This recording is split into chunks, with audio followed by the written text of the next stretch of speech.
নির্বাচনী প্রচারণা প্রথম থেকে কিন্তু আমাদের ক্যাম্পাসে একটা নির্বাচনী যে আমেজ উৎসব মুখর একটা পরিবেশ সেটা বিরাজ করছে। রাকসুর একদম ঠিক আগ মুহূর্তে যেখানে 25 তারিখে আমাদের রাকসু, সেখানে কালকে যখন পোষ্যকোটার মতো একটা জিনিস সামনে এলো, সেটা কিন্তু অবশ্যই আমাদের জন্য অ্যালার্মিং। তো আমরা সবাই বিশ্ববিদ্যালয়ের শিক্ষার্থী, আমরা সকলে সবচেয়ে উঁচু জায়গায় এখন পড়ছি, উচ্চ বিদ্যাপীঠে পড়ছি। আমাদের নিজের মধ্যে সেই শৃঙ্খলাবোধ থাকতে হবে, আমাদের মধ্যে সেই সচেতনতা থাকতে হবে। আসলে এই নির্বাচনী প্রচারণা প্রথম থেকে কিন্তু আমাদের ক্যাম্পাসে একটা নির্বাচনী যে আমেজ উৎসব মুখর একটা পরিবেশ সেটা বিরাজ করছে।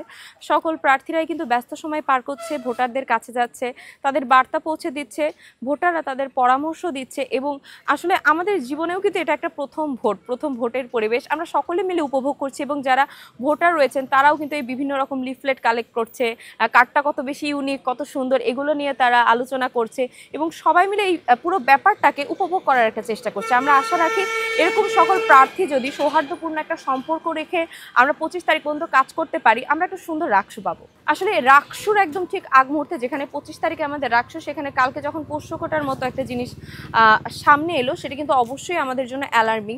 কারণ পোষ্যকোটা ইস্যুতে কিন্তু দলমত নির্বিশেষে আমরা সকলে মিলে এর বিপক্ষে ছিলাম এবং সেটার আন্দোলন করে কিন্তু সেটাকে মীমাংসিত একটা ইস্যুকে আবার জাগ্রত করা হয়েছে, যা কিন্তু অবশ্যই রাকসু বানচালের কোনো ষড়যন্ত্র কিনা সেটা নিয়ে আমাদের সকলের মধ্যেই সংশয় রয়েছে। এবং এই ব্যাপারে কিন্তু আমরা দলমত নির্বিশেষে আমরা কোনো দলীয় ব্যানারে রাজনীতি করিনি, দলীয় ব্যানারে এর কোনো বিপক্ষে যাইনি, আমরা সাধারণ শিক্ষার্থীদের হয়ে এর বিপক্ষে আমরা দাঁড়িয়েছি। আচরণবিধি নিয়ে আমাদের কিছু বিচ্ছিন্ন অবশ্যই অভিযোগ আমরাও পাচ্ছি, দেখছি, কিন্তু আমি এখানে কাউকে দোষারোপ করার থেকে একটা বার্তা দেব। আমরা সবাই বিশ্ববিদ্যালয়ের শিক্ষার্থী, আমরা সকলে সবচেয়ে উঁচু জায়গায় এখন পড়ছি, উচ্চ বিদ্যাপীঠে পড়ছি।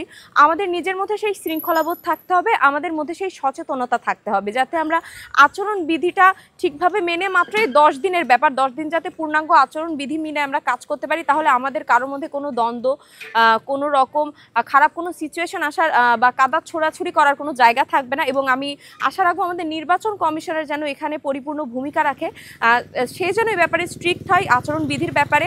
তাহলে আশা করি আমাদের সকলে যদি সহযোগিতা করি, আচরণবিধি মেনেই আমরা একটা সুন্দর রাকসু সবাই মিলে করতে পারি। বিশ্ববিদ্যালয়ে যদি একটা ভোটের জন্যও কিন্তু ফলাফল এদিক ওদিক হয়, একটা শিক্ষার্থী প্রতিনিধি নির্বাচন মানে প্রতিটা শিক্ষার্থীর ভোটের মাধ্যমে তাদের কণ্ঠস্বর হিসেবে তারা কাকে বেছে নিচ্ছে সেজন নির্বাচিত হবে। এখানে যদি ম্যাক্সিমাম শিক্ষার্থী চলে যায়, যারা চলে যাচ্ছে তাদেরও কিন্তু একটা মত রয়েছে, তারা আসলে কাকে তাদের প্রতিনিধি হিসেবে নির্বাচিত করতে চায়। তো সেটা অবশ্যই নির্বাচনের ফলাফলকে প্রভাবিত করে, একসাথে নির্বাচনকেও প্রভাবিত করে। আর 25 তারিখ যে তারিখটা ঘোষণা করা হয়েছে, এটা আসলে 24 তারিখ থেকে ছুটি ঘোষণা করা হয়েছে, তার মানে 23 তারিখের পর আমাদের আর কোনো ক্লাস পরীক্ষা কিছু থাকছে না। যাদের দুর্গোৎসব সনাতন ধর্মাবলম্বীদের সবচেয়ে বড় উৎসব, সেখানে তারা অবশ্যই তাদের উৎসবটাকেই বড় করে দেখছে। তবুও আমি সকলকে আহ্বান জানাচ্ছি, একটা রাকসু হচ্ছে এত বছর পর, দীর্ঘ 35 বছর পর, আমরা সকলেই যেন সেখানে আমাদের মতামতটা দিই, 2-1 দিন স্যাক্রিফাইস যেন আমরা করে আমাদের রাকসুটাকে সফলভাবে করি, তারপরে যেন আমরা সকলে ছুটিতে নিশ্চিন্তে বাসায় যেতে পারি। ভোটারদেরকে বলবো যে অবশ্যই আপনারা ভোট দিতে আসুন, উৎসব মুখর একটা পরিবেশে ভোট দিতে আসুন। আমরা সকলে মিলে, আপনারা এক দলমত নির্বিশেষে ব্যক্তির যোগ্যতা অনুসারে আপনারা তাকে নির্বাচিত করুন।